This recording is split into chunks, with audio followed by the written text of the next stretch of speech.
Talking baseball, baseball and the O's. Oh, welcome back, Birdland, to another episode of the Talkin Orioles Baseball Podcast. I am your host, Benny Becker. Thrilled, as always, to be back with you gang here today. Got a fantastic episode to catch you up on all the Orioles news. It's funny how just a couple days go by in between episodes and so much happens for us to talk about. Very exciting stuff on today's episode. A lot of great topics. This one might even wind up running a little bit longer than usual, but we'll see how we go. We're going to brush over the 3 games we have to catch up on, the 2 games to finish off the Tampa Bay series, and the first game last night in Toronto. So we're going to touch on them, but kind of breeze over them somewhat because we have a lot of important topics to talk about. There was an injury to Jorge Mateo. Want to touch on that, but because of that, Gunnar Norby gets the call up to Baltimore, or at this case, Toronto in the moment, and we get to see Gunnar Norby for the first time, and he's a guy we've been talking about literally since the inception of this podcast on being a big-time player for them down the pipeline. He is finally up with the Major League team, so we're going to talk about that and kind of also touch on what the possibilities are with Gunnar Norby moving forward, but also what we believe will be the truth about Gunnar Norby moving forward. Excuse me. We also want to touch on the idea: is it too much to expect these young prospects like Norby, like Jackson, like Heston, these players that aren't battle tested yet in the majors? Is it too much to expect much of a contribution from them this year? Obviously, it's easy to get swept up in the hype and the belief and the idea of these top prospects. But we've seen in the past, even with our best players now, sometimes it takes a little bit to get into the swing of things. And are they really being given a fair chance at providing what they're capable of at the moment? And what can we expect from those prospects? So that's kind of a topic that we're going to touch on. We want to touch on Austin Hayes as well, because that man is getting hot, and it's a great thing to see. We have to touch on yet another one of those minor leaguers, Jackson Holliday. He's kind of been on a bit of a tear recently, and maybe it's kind of some tweaks he's had in his stance, in his swing, some tweaks he's been making. And this is something we talked about him needing to do now that he understands what he needs to be better at to be better in the major leagues once he comes up next. We also are going to be talking about Ryan Mountcastle and kind of how he has elevated his game and come into his own this season and show kind of where he ranks statistically, at least, against a lot of the other first basemen in the American League. And not necessarily pinpointing them, but just telling you how Mounty stands as far as a lot of key stats. So it's very exciting to look at the growth of Ryan Mountcastle. Talk about growth, we also are going to touch on Gunnar Henderson, and is he potentially the best positional player in the American League right now? Some stats would say he is, and we're going to touch on that. We have a return of a man who got cut in spring training camp that we did touch on for a little bit there during the spring training season. And now he's back with the Orioles, just in the minors right now. We're going to touch on the return of Julio Teheran. We also want to touch about another possible trade down the line. We talked about that probably the past few episodes, really. But definitely last episode about highlighting Jesus Luzardo. And we were talking about how that's the only guy right now, if they're going to trade for a starting pitcher, that I want. Well, I would add another name to that, but it has a caveat, so we're going to get to the possible trade talk down the line. And also, maybe I fell for a hoax online. I think a few other members of Birdlands fell for this possible trade hoax over the past week. That's something that caught my eye that I want to talk about also. So I am going to jot it down because I forgot it when I was doing my pre-pet notes. And we are going to be underway. Also, to finish off the episode, we have a nice little stat about the Orioles and how they've been playing their AL East foes in not just the recent series, but really in the past 20 series. And they have a nice little streak going. We know the sweepless streak got broken, unfortunately, last week. Well, now this week we get to concentrate on a different streak, and maybe a more important one when it's all said and done, when it comes to how successful your team is.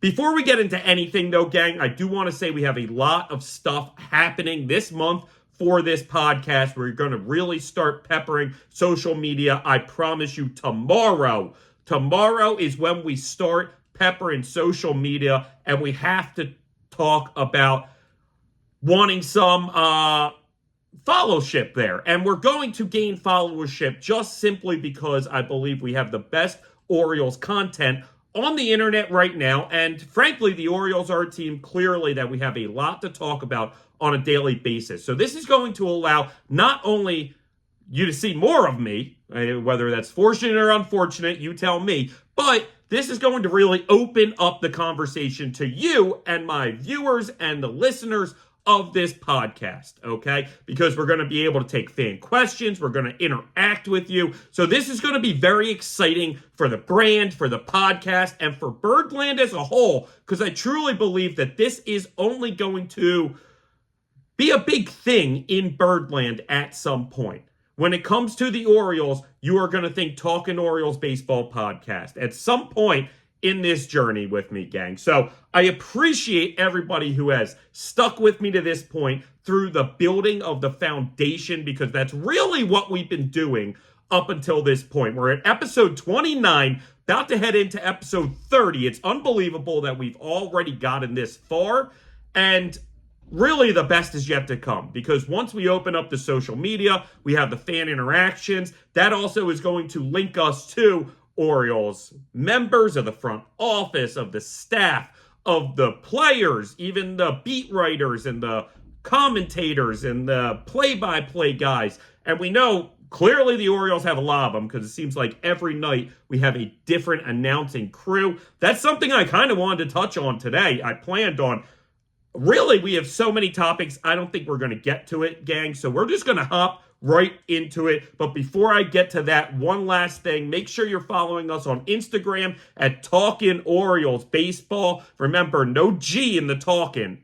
It's only Talkin, Talkin Orioles Baseball. And on X/Twitter, whatever you want to call it, Talkin O's Podcast. TalkinOS Podcast. Make sure you give us a follow. We're going to be doing a lot of videos and interacting with our fans and our Birdland community, because that's where our best content's going to wind up coming from. So make sure you go, give us a follow, give us a like, really start following us as we start tomorrow with our real social media journey. I appreciate you sticking with us at Talkin Orioles Baseball Podcast through building of the foundation. So without further ado, let's jump right into Game 2 against Tampa Bay. It was a 9-5 victory on Saturday. Absolutely dominating, really firing on all cylinders coming out of the gate for the Orioles, and really for the Rays. The funny part is, in a 9-5 game, a game with 14 runs, all of the runs were scored in the first 4 innings by both teams. No scoring once it came to the 5th, 6th, 7th, 8th, and 9th. The Orioles really dominated, though, as they went up 3-0 in the first, 4-3 in the second, 7-5 in the third, and 9-5 in the fourth. And that's where the game ended. Like I said, no runs after the 4th inning. Really, how did we get those runs? Mainly backed on Ryan Mountcastle. He had two two-run home runs. Santander had a home run. In fact, it was his 10th home run on Utah Street, which is second most. I don't know if it was all time or just by Orioles. Excuse me. Chris Davis is number 1, so he's chased. Tony Taters is chasing Davis. I think it's all time. Maybe, possibly, it's just by the Orioles. But either way, very cool stat, seeing Santander really start to get hot this season, and that's something we'll talk about a little later. But also just continuing to move up the ranks for, maybe a stupid stat like Utah Street home runs, but certainly cool. Certainly something that's awesome. And frankly, I can't help but think Gunnar Henderson is going to wind up maybe leading that list when it's all said and done, gang. Maybe even by the end of the season. The way that kid's going. Also on that day, Westberg, talk about a kid who's having a season, also hit a home run that day. So on the 4 home runs, it was a combined 1,646 feet combined between the 4 home runs. Unbelievable show by the Orioles. Bradish did not have his best day. It's funny because last start he was coming off of 7 no-hit innings. Now, he did have over 100 pitches. It makes sense you would not keep him in that game. There was no point to it. And the Orioles ended up winning the game. Unfortunately, Bradish did not have that no-hit stuff in this game against Tampa. Now, weirdly, he had his strikeout stuff. He finished with 6 strikeouts on the day, but he only got through 2 2/3 innings. That's even more impressive to get 6 strikeouts through only getting 8 outs, if you really think about it. So, very impressive with the strikeout stuff, but was really getting hit around more than usual. The first inning he cruised through. Outside of that, he gave up runs all of the next 2 innings that he stayed in the game. 7 hits, 5 earned total, 3 walks, so 11 base runners on the day. Was certainly not Kyle Bradish's best game, but at the same time, he did have the strikeout stuff working, so it's hard to really go... Yet, it's hard to really say it was terrible. And coming off of a no-hit bid, or 7 innings of a no-hit bid, a little regression to the mean, maybe, if you will. So, not exactly what we wanted to see from Bradish, but certainly hasn't been a trend. It's definitely an outlier of how many hits he was giving up.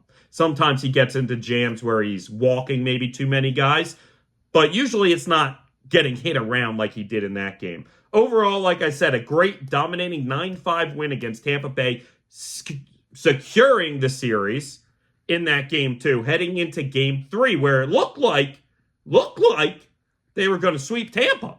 They were up 3-0 after the 4th, after a Gunnar leadoff home run. Again, absolutely dominating. I think that, am I wrong to say that was his 19th home run already? Maybe that is wrong. Sorry, gang. I didn't have it written down, but either way, really I think it is his 19th, but hey, don't hold my feet to the fire. Santander RBI single in the 3rd inning. Adley RBI single in the 4th inning. The Orioles were up 3-0 after 4. Cole Irvin was really solid throughout his entire bid, but the Rays just started getting back into the game with little things here or there. It felt like a slow bleed from the Orioles in that game as they ended up blowing the game. And really, it was the Orioles not capitalizing on all of their opportunities. Because if you look about how innings ended, the third inning ended with runners on 1st and 2nd. The 4th inning ended with runners on the corners, 1st and 3rd.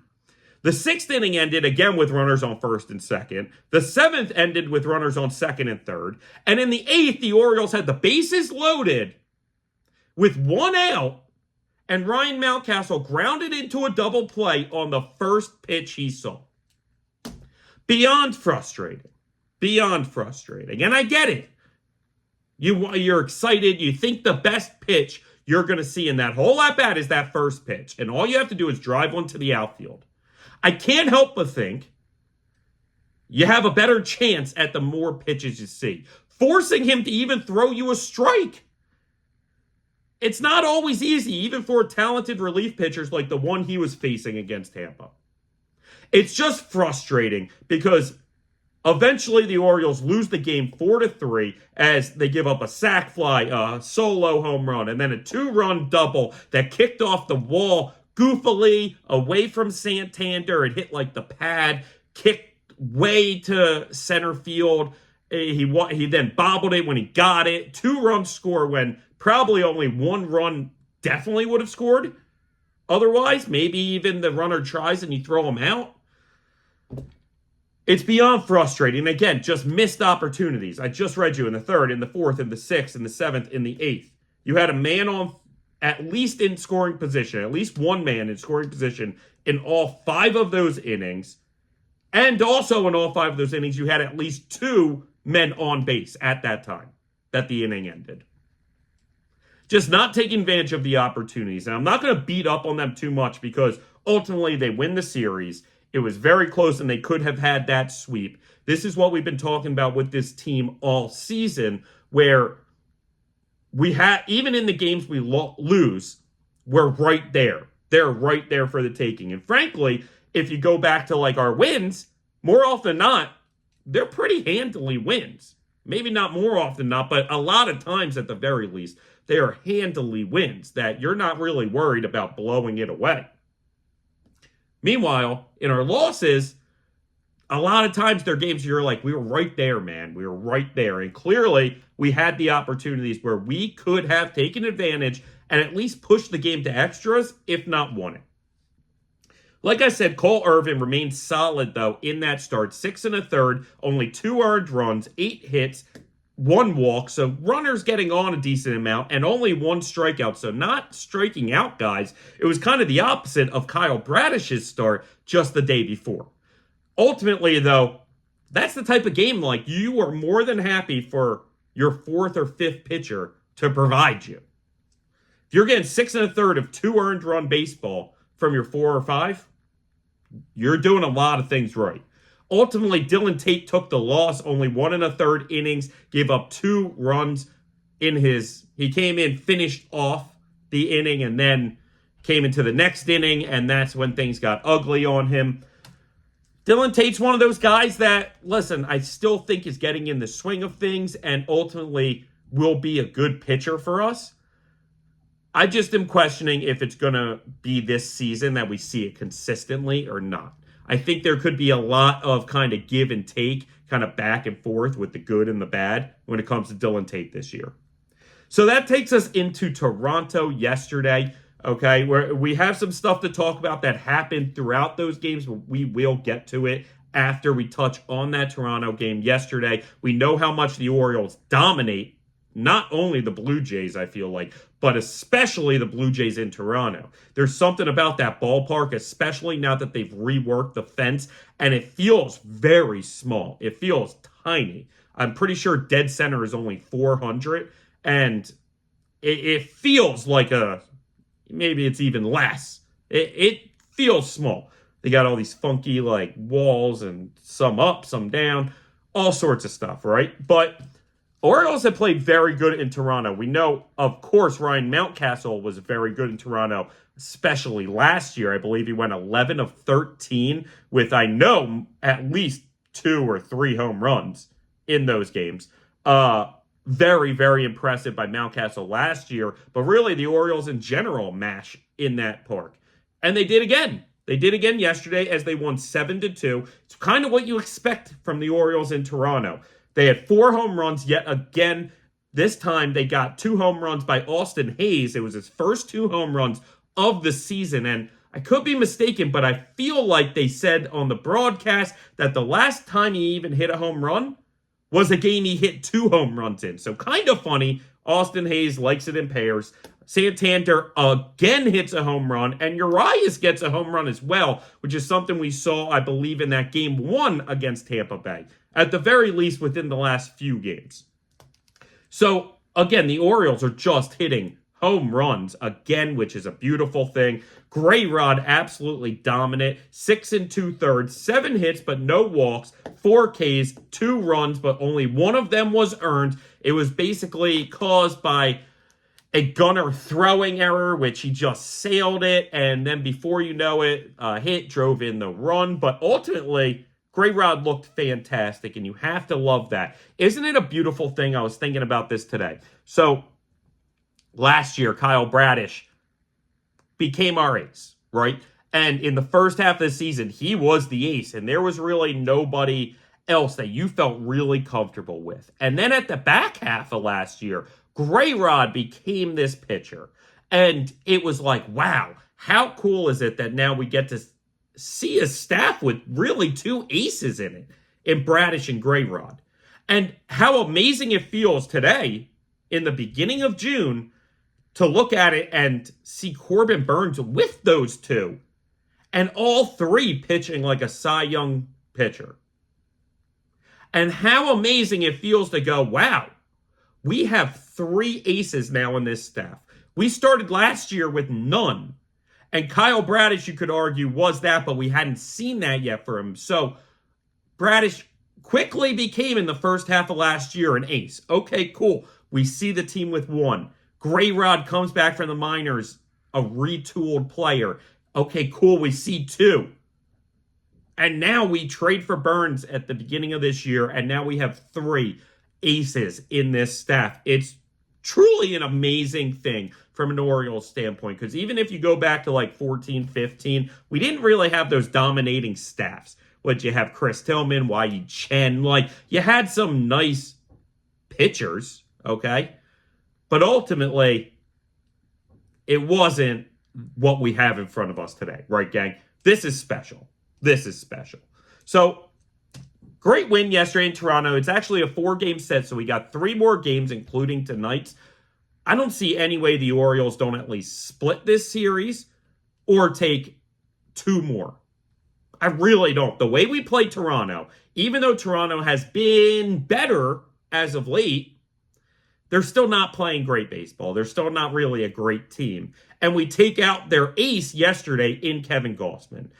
The last game, we have a game against Yasai Kikuchi, who the Orioles have historically torched, especially Mountcastle, but really all of the Orioles, if you look at those numbers against Kikuchi, have dominated. So expect more home runs, expect more runs by these Orioles. We have Corbin Burnes going tonight. Not sure who's going in Game 3. We believe it's probably Albert Suarez, but we'll see. And then I believe Bradish is pitching Game 4.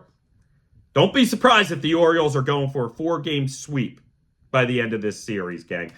Very excited about this series tonight in Toronto. Game 2, of course, tonight in Toronto.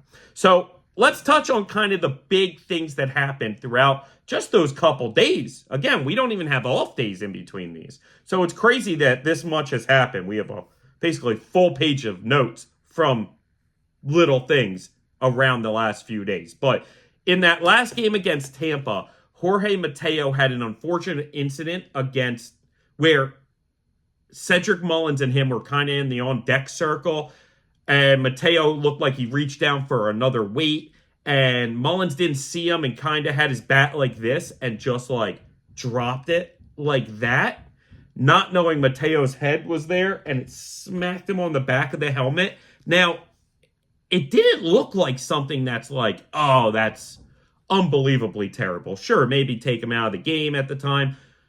Now, in today's game, they're so concussion cautious that it's just one of these things where, okay, he gets sent to the IL, that's fine. You really hope that it's not anything worse. And it's not something that lingers, because you never know with these head injuries. And frankly, in the dugout right after, Mateo looked like he was truly concussed. Like, that looked like somebody who had no bearings on where they were, was completely out of it. It was scary. And again, it didn't look like a violent hit. It really could have been much worse. So you just hope that this is something that he can overcome within a couple days. Maybe even today he's starting to feel a little clearer, feel a little better. He'll be out for at least 7 days starting yesterday. But we'll see how long it lasts. I wouldn't be surprised if it goes on 2 weeks. Either way, we've talked so much about Jorge Mateo, especially in the past few episodes, about how he was really coming into his own. And we've had multiple segments about Mateo being this X factor who is really hitting his professional peak, possibly. And like I said, coming into his own, developing into this really special player, maybe not to Henderson's level, but like a really special contributor to a special team, right? And it's unfortunate that he gets hit with this when it felt like he's never really been hotter. I know last year at the beginning of the year, sure, maybe statistically he was hotter, but again, it just feels like right now everything had come together for him and he was in a great mental space. And so it really sucks the idea that he has to even take a week break from that. You hope that when he comes back, he can pick right up where he left off and not really lose a step or two. Because we also saw what could happen last year. If he starts losing that hotness, it might disappear real quick. And his speed and his defense is such an X factor to this team. And if he can hit consistently for average and even add in some power, because we know he has it, I swear, Mateo is a special contributor to a special team trying to win a World Series. So, very unfortunate accident. However, it opens up the door to a guy that also we've been talking a ton about. I mean, this is a guy who, coming out of camp, even in spring training, we were talking about. Coming out of camp, we thought had a chance to even make the roster. And he didn't. He got sent back down to the minors. But that's Gunnar Norby gets the chance to come up and show what he can do as a professional Major League Baseball player. So we'll see about that. He started last night in Toronto, did go 0 for 3 with 2 Ks, but listen, from the stories I read and everything I heard, he was running on about an hour or two of sleep. He had to wake up, I think, at 5 in the morning to drive 3-something hours with Nick Vespi so that both of them could get up to Toronto in time for the game.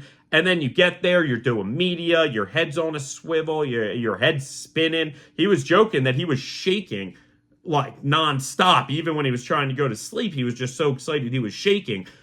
It's a lot. It's a lot. And he didn't necessarily look overpowered. He didn't look great. It wasn't the best thing. But he has a chance, if nothing more than a short chance, to show what he can provide. And ultimately, I see a handful of avenues it could go down, right? He could provide such good offense, even in a week span, that he pretty much wins the second base gig. Maybe not. Let's say Mateo comes back in a week. Okay. So at that point, maybe we drop off like a Stowers and we keep up Norby if Norby's performing that well. In which case, then there's kind of this back and forth, a little platoon. But then if Norby's showing that he's just offensively that much better, it's going to win him playing time. So, and ultimately, if he's doing the things that win the team games, because that's what it's all about. And that's something he talked about too in some of his press conferences and talking about how it's all about doing whatever's best for the team and making sure that the team comes first. You know what I mean? It's all about winning. Individual performances are great, but it's always about the team winning, right? So, okay, maybe he grinds, maybe he stays enough to not get sent down when Jorge Mateo comes back, right? So let's play this game from the opposite, right? So let's say he performs well enough that when Mateo comes back in a week or two, he stays up and let's say takes Stowers' spot. Okay. Well, then he becomes more of like this platoon. So then it becomes, are you now a utility guy or are you now the starting second baseman? Now, that also plays off of how Mateo would come back and play, because if Mateo is outperforming Norby, well, Mateo's going to keep that starting spot. Mateo has, I think, the upper hand in that second baseman spot when he comes back, no matter how well Norby has been playing. Unless Norby starts hitting like Mike Trout. Okay. Dan Uggla. But like a really good Dan Uggla. Like, okay. Maybe. But ultimately, if Norby's really performing up to his caliber, he could win that second base gig over Mateo. Especially if Mateo comes back and isn't where he was before he got hurt. Isn't in that same rhythm, isn't in the same routine, can't seem to pick back up where he left off. That leaves that opening, okay? Well, the possibility also is that, Norby, maybe he doesn't perform horribly, but he just doesn't perform up to par enough, show enough, really give any bit of spark to the team, to which whenever Mateo comes back, Norby takes a step back down. And that's the reality of it. Like, this may only be a 7-day window that you get. Don't forget what Joey Ortiz went through last year. He got, I think, 33 opportunities at the plate. And then he got sent back down. And he did well. He didn't do amazing, but he did well. Maybe even better than Norby's going to perform. So he gets sent back down, doesn't see the majors the rest of the year, and ultimately gets traded for Corbin Burnes. All I'm saying is that's a possibility for Connor Norby. If the Orioles bring him up even in a week, maybe two window, and aren't thrilled with what they see, they could decide that that is the big prospect name that they are willing to ship for whoever. And we'll touch on a couple guys, but I think that that's a possibility in Connor Norby's future. And one of the reasons I say that is because he doesn't play an excellent second base or defense in general. He's not a liability completely, but even last night we saw, okay, he's just not the fastest out there. He doesn't have the best range. He doesn't have the best arm. Like, Connor Norby's fine. He's manageable out there, and he can play left field for sure. Potentially could even play a couple more positions like right field or third base. We'll see about that. But ultimately, second and left is where he's going to live. And if he's not providing great defense, that's something the Orioles not only hold so dearly because they possess it right now, but they also possess the players to keep that a thing, the prospects to keep that a thing moving forward, right? So they're going to value defense, these Orioles. So that is something to me that is giving me the vibes that, okay, maybe Connor Norby's the big name that they'd be willing to part with, similar to Joey Ortiz. Again, because how many infielders can you play? I mean, if you're only counting first, second, third, and short, sorry, you only have four, right? So then at that point, if Gunnar's got one, Westberg's got one, you're assuming Mayo's going to have one.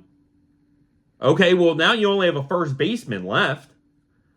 And you could make the case that, well, soon I will make the case that Ryan Mountcastle has kind of deserved that spot. And you really have a very good backup in Ryan O'Hearn, who deserves more playing time, I could argue.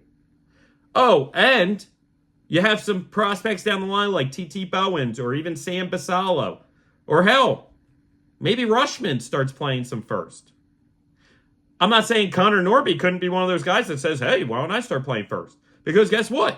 You also have Jackson Holliday down the pipeline coming too. So now, like, okay, then maybe Mayo's at first. Okay, well, again, like, you only have so many of these guys. And maybe Connor Norby's coming to the age and coming to the level where the Orioles decide maybe we don't have necessarily the spot for this guy in the coming years. And maybe right now he has more value than he'll have in the coming years if we just have him sit in the minors. I'm not saying I get that vibe. Not yet. I still love Connor Norby. I've been talking up Connor Norby on this podcast to everybody I know, to my buddy Joey. Everybody. I like Connor Norby a lot. I think his bat plays 1,000%. We have to see if he's able to do it in a very, very short window, because that's all he's being given, gang. Remember, Jackson seemed like he had a long window. He had 10 games. 10. That's all Jackson Holliday played in the majors. 10 games. And it seemed like a long time. I don't even know if Connor Norby has 10 games. Not just 10 games playing. I mean 10 games on the roster before Mateo's back and they have to make a decision. Just the name of the game. Just the name of the game right now, guys. So we'll see about Connor Norby. Personally, I'm very excited about him, but I also believe it would take a lot for him to win that second base gig. There's a possibility he could turn it into a platoon, mainly because Mateo has been crushing left-handed pitching. So if Norby can start crushing right-handed pitching, okay, that gives you an option for a platoon. Utility, I see even less than the platoon, because that to me means you're not offensively really pushing for that playing time, in which case then your versatility comes into play, which, yes, second and left is some versatility, but it's not A-plus defense, probably at either spot. So at that point, I'd much rather my utility guy be somebody else, like Ramon Urias or somebody like that. Jorge Mateo, somebody like that. Do I think he's getting sent down? Yeah, probably, unless he starts lighting the world on fire. I think he, unfortunately, will get sent down whenever Mateo's ready. Stowers has been hitting very nicely. It seems like Cowser has absolutely no risk at getting dropped. Maybe losing some playing time, but not getting sent back to the minors. He's locked, stocked, barrel on this team. So then it becomes, okay, well, maybe they decide to move Urias. Well, Urias has been very hot recently. So while he's not providing everything, he is still providing a Gold Glove defense. We saw that at the end of last game when he came in. And again, he hit a home run also when he came in last night.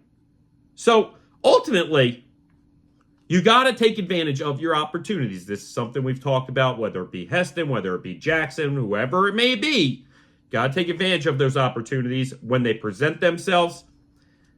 I don't think he's ultimately going to do enough. I don't think it'll be ugly, but I don't think he'll, unfortunately, do enough to not get sent down. In which case, I don't know if he really comes back at this point this season, and unfortunately, could wind up getting traded before that's even really a possibility. So we'll see about that. But either way, I'm very excited to see what the kid has. And obviously, I'm hoping for the best.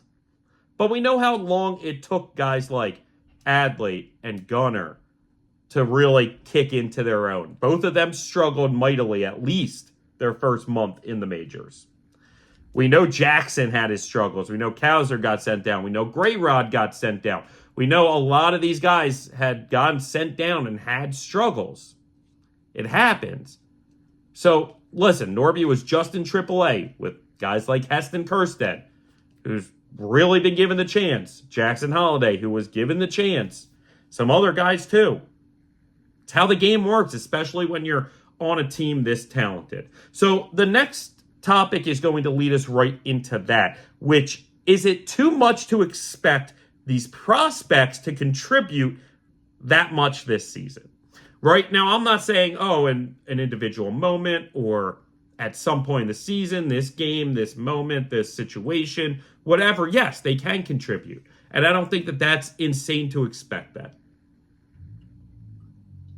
However, I also believe that it probably is too much.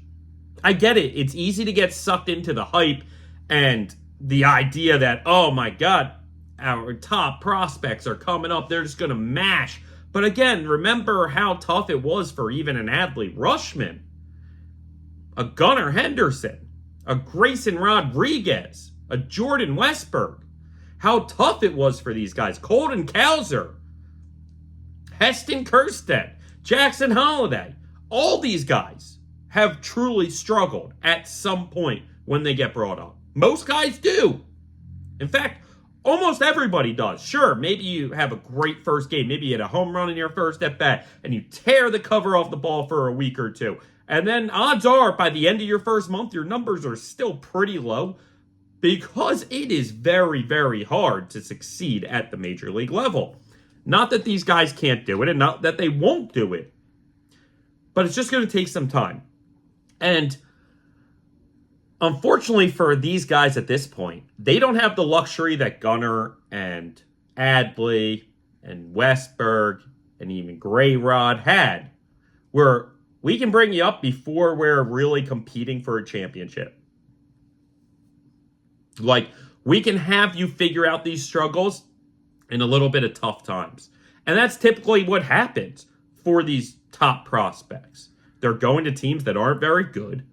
And it's going to take some time. And we're giving you that. Unfortunately, we don't have that. Like, it's hard enough to make it in the major leagues, let alone to have to do it without real playing time, right? Like when Adley came up, they said, you're just a catcher. You're going to play almost every day, and when you don't catch, you're probably going to DH. Gunnar Henderson, whether it's short or third, you're playing every day. Like, they tried that with Jackson, sure, but when Heston got his chance, and even with Norby now, is Norby going to get that chance? I don't know. And even if he does get the chance for every day, again, Jackson had that for 10 games. Norby might even have it for less. Like, that's not real serious time to not only figure out what you have on your hands and give the guy a fair chance, but really to develop or anything to get even your footing. So it's hard enough without serious time, let alone without the serious time, on a winning team like the Orioles, because every single game matters. This team is here to win. This team's here to compete. With a lot of talent and veterans around you. Right? Again, like, everybody's there to win. We've talked about how business-like these Orioles are. Sometimes that's a bit of a different vibe necessarily from the business-like attitude in AAA. Not to say that they don't have a business-like attitude in AAA, that Buck Britton doesn't have his guys as ready to play, but I'm sure there's more joking around in the dugout in AAA than the majors. I'm sure there's more looseness in the clubhouse and on road trips and in the hotel rooms and on the buses and planes than now in the majors. It's just guys taking their job seriously because it is a job. And they're going to try and win the ultimate prize in baseball, which is a World Series. So it means a lot, and that's not easy. And that's not easy to assimilate yourself, even in a clubhouse that's now littered with former minor league players, or teammates, I should say, of these guys coming up. Even so, it's even maybe even at times a little more weird, because you're like boys with, let's say, Cowser and Westy and Adley and Gunnar and all these guys that were the minors, and then like you've met and hung out a little in spring camp with like O'Hearn and Mountcastle and McCann and Mullins and Santander and Hayes. And so, like, yeah, you're cool, but, like, you're not boys with them necessarily. Like, you're boys with the young guys. But guess what? Those established young guys that I named are boys with the veterans. So you get in this pickle where it's like, oh, yeah, hey, inside joke. I don't get it. I just got here. Probably be back in Virginia in a week. Yeah, like, it's tough. And then on top of all of that, you have to figure out how to hit major league pitching. It can be a lot, gang. It can take guys a lot of times to go up and down and figure it out and learn. And unfortunately, we just don't have the time to give these kids the opportunity that maybe they deserve, but you don't always get what you deserve in life. And unfortunately, for guys like Connor, Norby, Jackson, Holliday, and stuff, that's kind of it. Doesn't mean it's all failure from there on out. But you have an opportunity. It might only be very small, but you have this opportunity and you can take it or you can let it go. All right. So talking about a guy who's been taking care of his opportunities as of late, which is Austin Hayes. We know Hazy was automatic starter, all-star last year, coming into the season, and then started out abysmal, under 100. Batting under 100, gets hurt, has to miss like a month, and then is this thing where when he comes back, Cowser had already gone on his run, even though now he was cooling off, and Mullins was still cool, and even Taters at that point wasn't really all that hot. More on the cool side, I would say, is Taters at that point. So even then, Hayes came back and kind of didn't have that starting job that he left. And so he's had to take advantage of some opportunities, some pitch hit opportunities, some getting added in the middle of the games, whatever it may be. And you got to take advantage, and he really has done that. He's been very hot. We know he hit 2 home runs in Toronto yesterday. But besides that, he's been 12 for 38 since coming back, a .315 average, 6 extra base hits, so half his hits have been extra base hits, with 7 RBIs total. Hazy's getting back to getting hot, and it's something we talked about on an episode or two ago about how Hayes is starting to feel right. Hayes is looking good. We're very excited about the idea of him getting hot, right? Don't let Hayes get hot now, man, because he'll find himself right back in All-Star conversation if he does well enough. I know it's a short turnaround, but literally, we'll see. So, essentially, Austin Hayes, this is what we predicted about Austin Hayes when we talked about it not too long ago when he was starting to get hot a little. And we said that in this time, let's say in between him coming back and the All-Star break, he's going to have his ups and he's also going to have some downs. And he's kind of going to go back and forth a little. This is our prediction, so we'll see if this comes true. See if it comes to fruition. But then once the All-Star break happens and he comes back, that's when he's really going to kick it into another gear and really become an everyday player yet again for these Orioles. I really think eventually the way it's panning out, Mullins is probably going to be the one to lose the most playing time when this is all said and done. It's looking like Hayes and Santander have really started heating up offensively. Cowser seems to be getting back a little more into rhythm. Maybe not get as hot as he was earlier, but certainly isn't as cold as he was either. So Mullins is the one that offensively absolutely continues to struggle. And it's very frustrating. It sucks because Cedric's a big part of this team, it feels like, even if offensively he hasn't provided really anything other than some home runs early into the season. Defensively, he's still an absolute force, and that's why I think his playing time remains for the moment. But in my mind, I can't help but think that if now he's just this defensive guy, then odds are I'm going to make him more the fourth outfielder and give more of a rotation for him to give guys days off for Santander, Hayes, and Cowser, who I think then become the everydays. That's just kind of the take I'm getting, but it's amazing to see Austin Hayes getting hot, and he is just another guy who, you know, started off slow, even though these Orioles were performing really well. He was not, and it's just scary to think, God, what this team's going to look like if he gets hot, if Santander gets hot, if some of these other guys can tip, Mullins gets hot, Cowser gets hot. Like, what happens when all of these guys start getting hot? And that's very exciting because I don't expect, knock on wood, a guy like Adley, Gunnar, or Westberg to cool off really much at any point. Obviously, there'll be ups and downs, but I don't ever think there will be lows for any of those three guys, right? That's what I think. Again, maybe a tough week or two, but I mean, in the grand scheme of it, I think that all three are going to be fine. So it's very exciting to see how great this team can be if everybody's really hot. And the idea really, because right now isn't when we need everyone to be hot. The idea is in the postseason. If we can get this team all gelling and meshing and firing on all cylinders come October, I don't think there's a team that can stop us, gang. I don't. So talk about a hitter that was cold and now is hot again. Jackson Holliday. We know he's down in AAA Norfolk, but in the last 12 games, he has an OPS of over 1,000, 1.035. He's been an on-base machine, but also really hitting for some power and extra base hits. Again, he has a 17-game on-base streak. You know, I was reading some articles about him talking about how he really started tweaking, not complete retooling, but tweaking a little his stance. And I think he's just trying to get back to his athleticness, right? And it's funny because he talked about something that really clicked to me, where he was saying how in spring training and early in the season, even though he was having success, he didn't feel like his mechanics were right.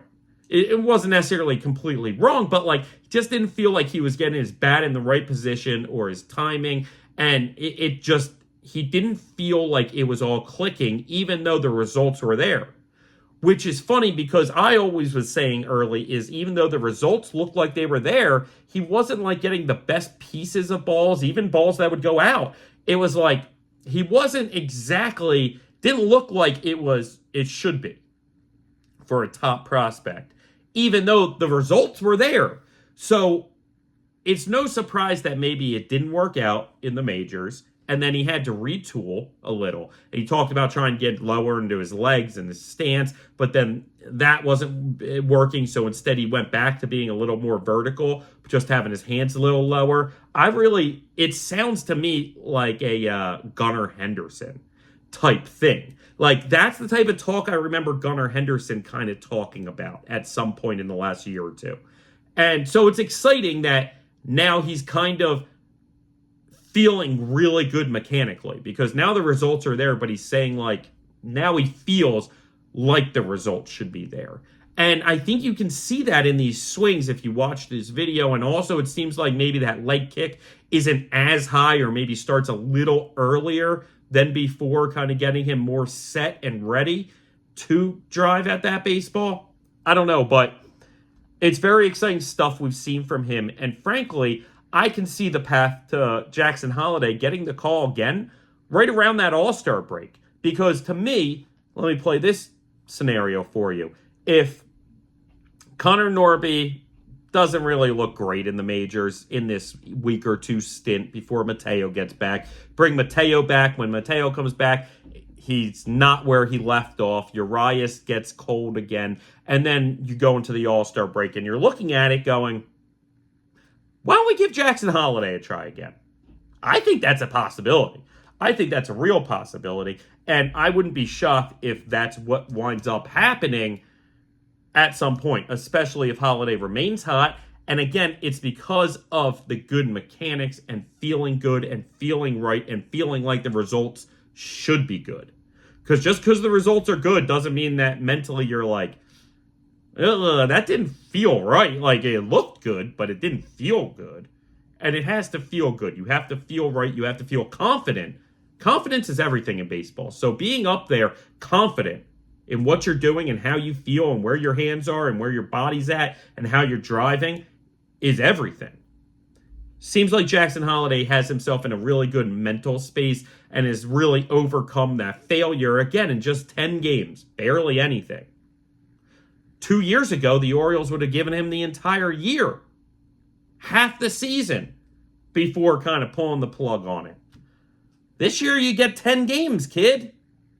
I think he has a shot coming around the corner, especially if these other infielders in Norby, eventually Mateo, Urias, can't necessarily reach the level that we need them to reach. That's when I think re-enter Jackson Holliday. That's down the line. Now, a guy who was once a top prospect for us, who's had some health issues the past few seasons, so certainly knock on wood, because he's been avoiding them this season, and he's really coming into his own, is Ryan Mountcastle. Now, I talked last year, not on this podcast because it didn't exist, but to everybody around me about how Mountcastle had maybe broken through and was reaching his prime. I believe that was his year 27 season. That's about the age 26, 27, 28 that players enter this prime, right? And things start to click. And I remember last year, was coming off of his big, I think, 3 home run game or whatever. I bet him to lead the league in home runs. And almost immediately, the man found himself on IL for 2 months with vertigo. I mean, that's my betting luck. If you don't know me, that's my betting luck a lot of times. But that's all right, because this year, again, knock on wood, please remain healthy, Ryan. But this year, he's having himself a fantastic season. And I haven't really heard talk about Ryan Mountcastle being the AL first baseman, starting first baseman, but he should. He should be. I mean, to me, if you look at where he stands as far as numbers go in the American League, he's turned himself into an elite first baseman in all of baseball. And certainly when it comes to the American League. He leads all first basemen in WRC+, which is weighted runs created. Okay? First in slugging, first in runs scored. All with AL first basemen. Among those AL first basemen, he's second in home runs, second in batting average, and second in WOBA, which is weighted on base average. You know, like a different on-base percentage sort of thing. Neither here or there. You can look up those W stats if you want to look up exactly what goes into it, right? But neither here or there.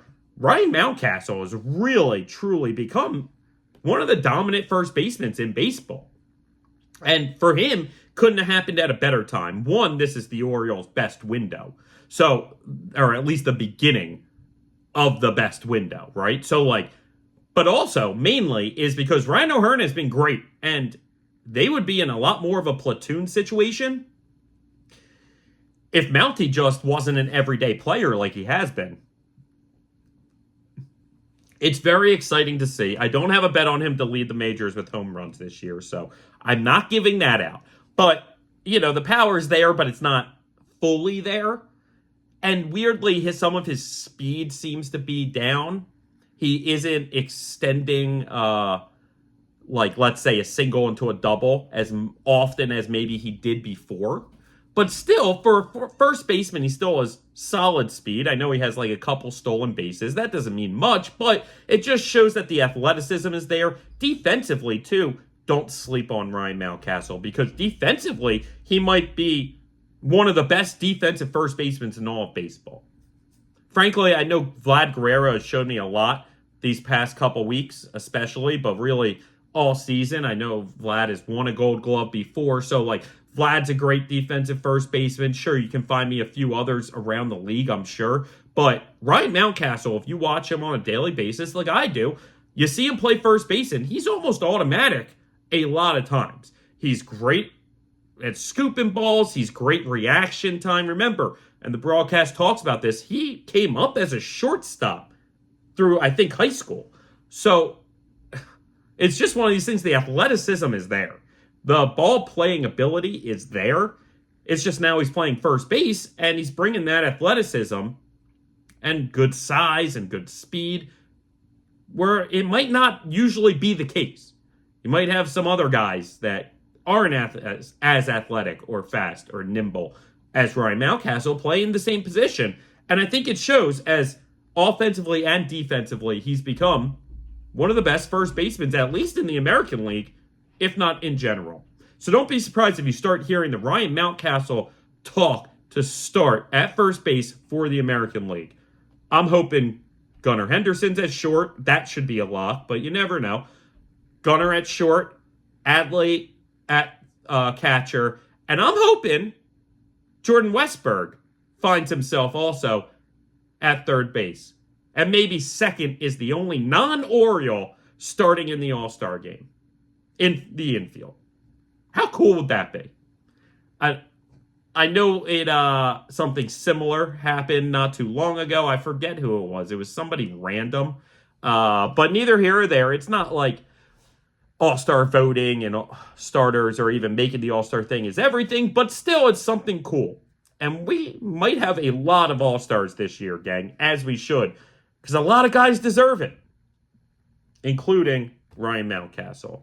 Another guy, like I just mentioned, who deserves it is Gunnar Henderson. Not going to touch a lot on this. We know how spectacular he is, but there was an article talking about is he the best American League positional player?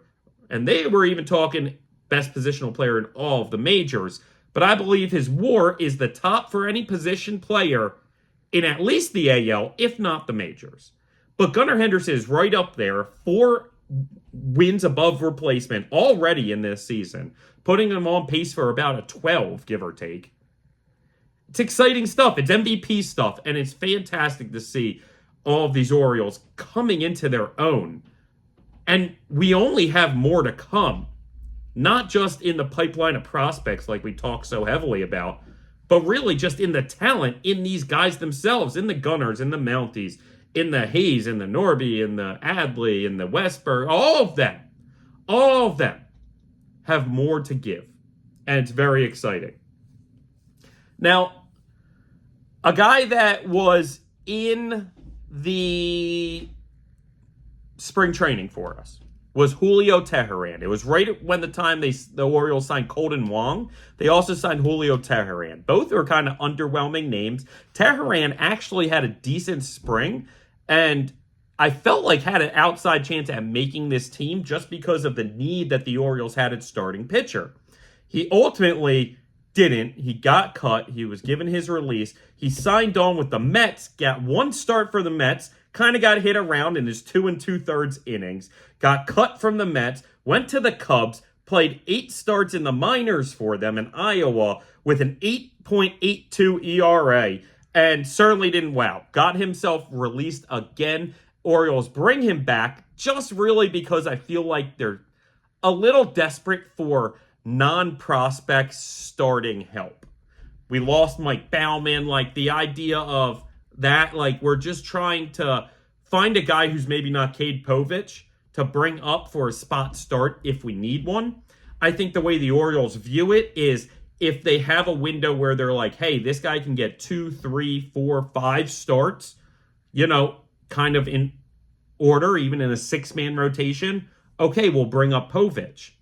But if it's only one start, and then we're going to have Suarez start the next spot start, and then after that, who knows, but that's 10 days from now, or how many days, you know what I mean? It's just one of these things. It's like, okay, well, at that point, maybe we just bring in Teheran, kind of chalk up that day as a possible loss, if you will, or at least not starting out of the blocks. Great. Not getting yourself the best chance to win that day, but still having a chance and understanding it's only one game and Teheran's just going to pitch the game, and that'll be his one Orioles start of the season.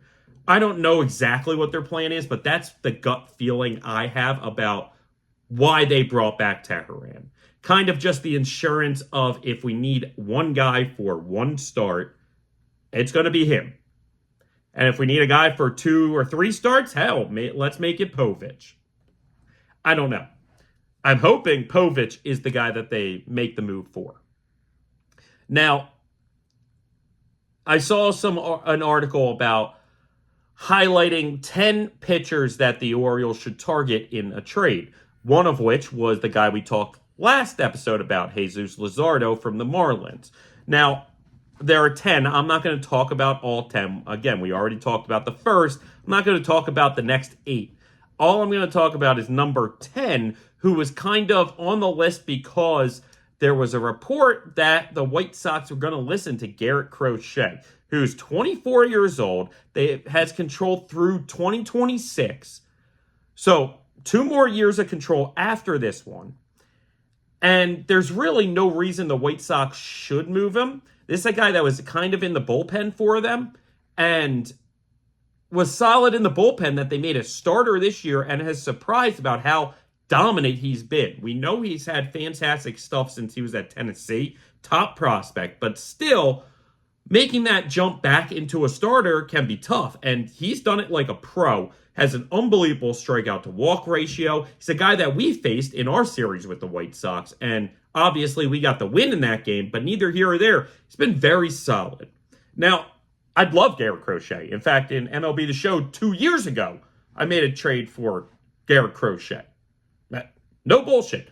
Okay, but ultimately, I don't see it happening. One, I don't see the White Sox actually going through with it because I don't think they're going to get what they ask in return. I think the White Sox would look at the Orioles and go, give me Jackson Holliday and Heston Kjerstad. Something stupid like that, and the Orioles are going to be like, you can't have either one. Like, I'm not going to give you either. But, okay, like, hang up. That's what I think it would wind up being. So, and I don't want the Orioles to trade any of these top prospects for Garrett Crochet. Remember, when Dylan Cease was getting traded by them, it's funny, Cease and Crochet I traded for in MLB The Show a few years ago. I know I said Crochet, but it actually was a package deal with Cease. And I was joking with that boy. I was like, oh, this is so unfathomable. Like, this is unrealistic. But I did it anyway because it's the video game. Who the hell cares? Neither here or there. when the Orioles were potentially talking to the White Sox about Dylan Cease, the White Sox had an insane asking price for him. Like, I get it. This is the guy who potentially, was a Cy Young type pitcher, but still, it was like they were asking, I believe, for Heston and Norby and just 3 or 4 top prospects. And that's a guy who doesn't have the control, isn't as young, and really doesn't have the same dangerous repertoire as Crochet. I know Cease is a talented pitcher and has had success in the majors, but Crochet's stuff is electric, whereas Cease isn't necessarily the most blow-your-mind pitcher when you're watching him throw. So Crochet would be awesome to bring in. I just think the White Sox are going to have way too pie-in-the-sky dreams and not be able to make a trade with them because they're just going to ask so much. And I don't think anybody's going to give them that much, even for Garrett Crochet. Maybe I'm wrong. Maybe I'm mistaken. I don't think the Orioles are going to be the one to do it if somebody does. That's just my gut feeling. Now, talk about trades, and I brought this up. I know I fell for it at first, and I know some of Birdland probably fell for it too when I read the comments, is there was a hoax going around that the A's were asking for Jackson Holliday in any Mason Miller trade. Now, hell, that could be a hoax that actually is real, because I think every single team at this point, the way the Orioles are positioned, the way how many infielders they have, the way Jackson Holliday didn't look great in that first stint in those 10 games, and there are just so many prospects around all of them, I could see the Orioles getting into a spot where every single team starts a trade talk asking for Jackson Holliday. And I could see the reality where those teams look at the Orioles and go, if you're not giving me Jackson, I'm not talking to you about anyone else. Click, try and play hardball. At that point, I think that none of those deals would happen and the Orioles would keep Jackson Holliday. I don't think they're going to cave in for that, but it worries me that, and again, it was a hoax, the post that I saw. But I'm not shocked if the A's were to ask for Mason. I would just maybe be shocked and at least upset if the A's said they had to have Jackson Holliday in any trade. And this is the position the Orioles, I think, found themselves in a while back and a few times. When you have these elite top prospects, sometimes teams only ask you for them. And if you're not going to give up those elite, top prospects, teams are going to hang up on you and call someone else.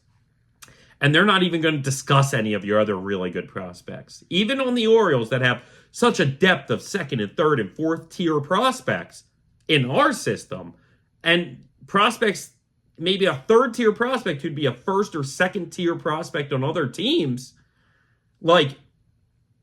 sometimes it sucks having those gems of a prospect because a team will literally not give you a chance to trade unless you give that player up. And they'll hardball you the whole time because to them, they're looking at a bunch of basically the same prospects, but this gem at top. And why would I settle for the same old prospects instead of your gem when I could just get those same old prospects from a different team who doesn't have a gem? So I'm going to try and hardball you to give me that gem, and sometimes that works. I don't think it would work with the Orioles. And frankly, I think the Orioles have a handful of gems that they're not going to part with.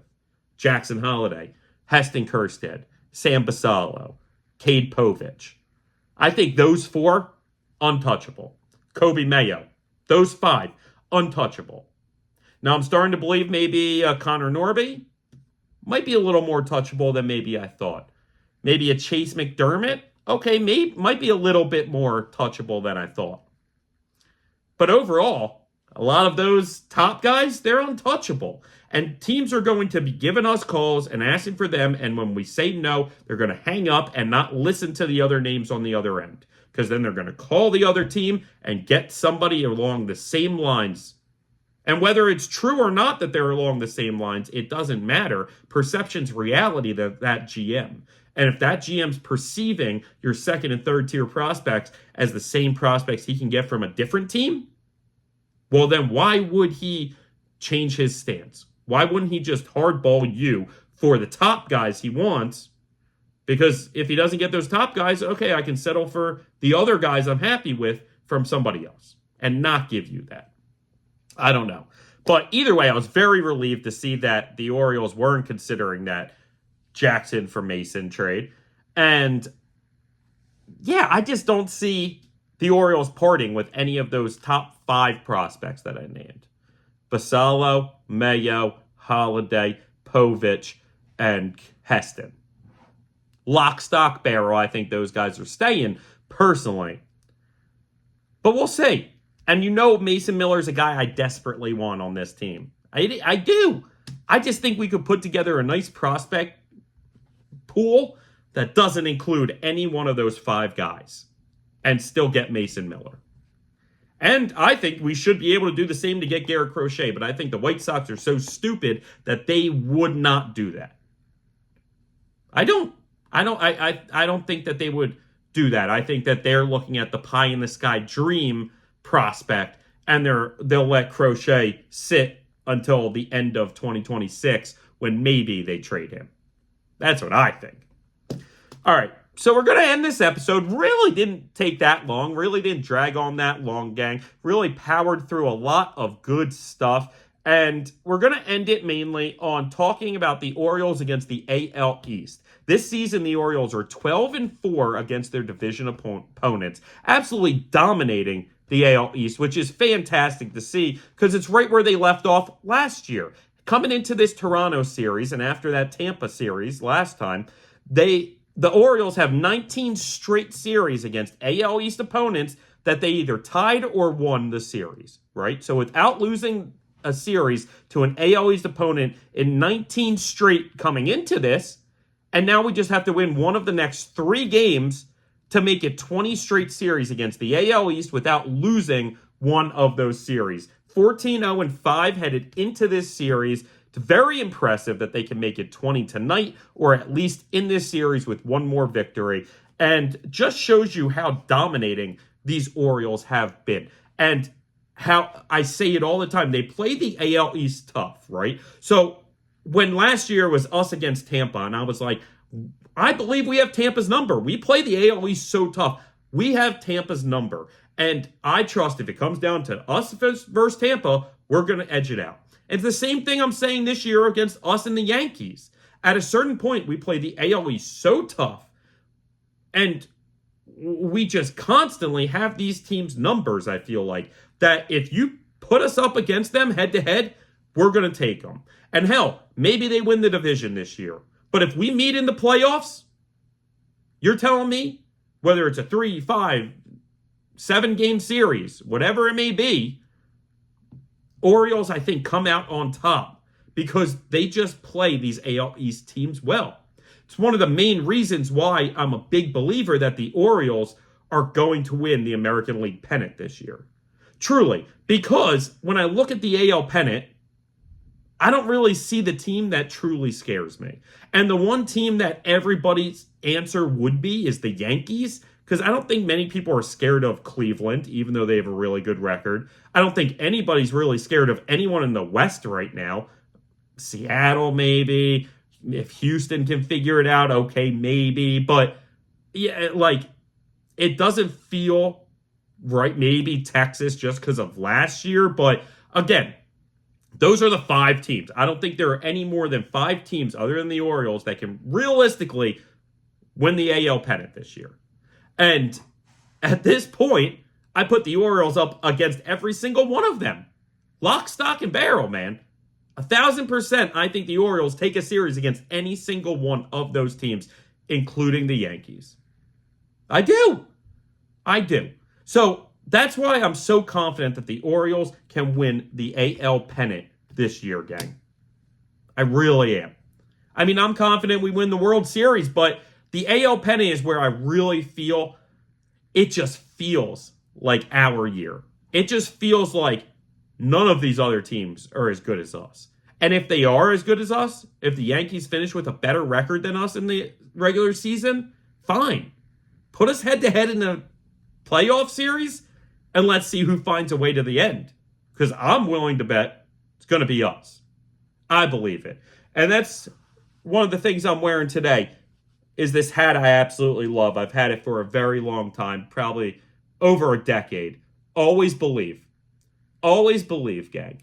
And that's the message I'm going to leave you on today. Always believe that these Orioles are going to find a way to do it. Always believe that these Orioles are going to continue on this rise, and they're going to find their way to the AL pennant. They're going to win the AL pennant. They're going to find their way into that World Series, and they're going to win it all, gang. Always believe. So a lot of fun stuff, a great episode we had today, a lot of great stuff, like I said, down the pipeline as far as social media goes. We are starting tomorrow, guys. Cannot wait to start pumping Talkin Orioles baseball out over social media in real terms. You know, we've had little things here and there, but I mean like a real social media pump. The foundation has been set. We are now building on top of it. So make sure, if you're not already, you go follow us on Instagram, Talkin Orioles Baseball, on X or Twitter, whatever you want to call it, Talkin O's Podcast. Remember, no G in talking. Talkin Orioles Baseball. On Instagram, TALKINOS Podcast. On X and Twitter. We'll be on TikTok as well. Okay, gang, so with no further ado, this was another episode of the Talkin Orioles Baseball Podcast. Oh, before I go, do not forget to bet Ryan Mountcastle to hit home runs in these games in Toronto, gang. He didn't hit one yesterday, but I was on it. But he didn't hit one. It's coming, especially in that Game 4 against Kikuchi. Make sure you do it. So with nothing else to say, with no more to do, no further ado, this has been another episode of the Talkin Orioles Baseball Podcast. Let's go, O's! Talking baseball, baseball.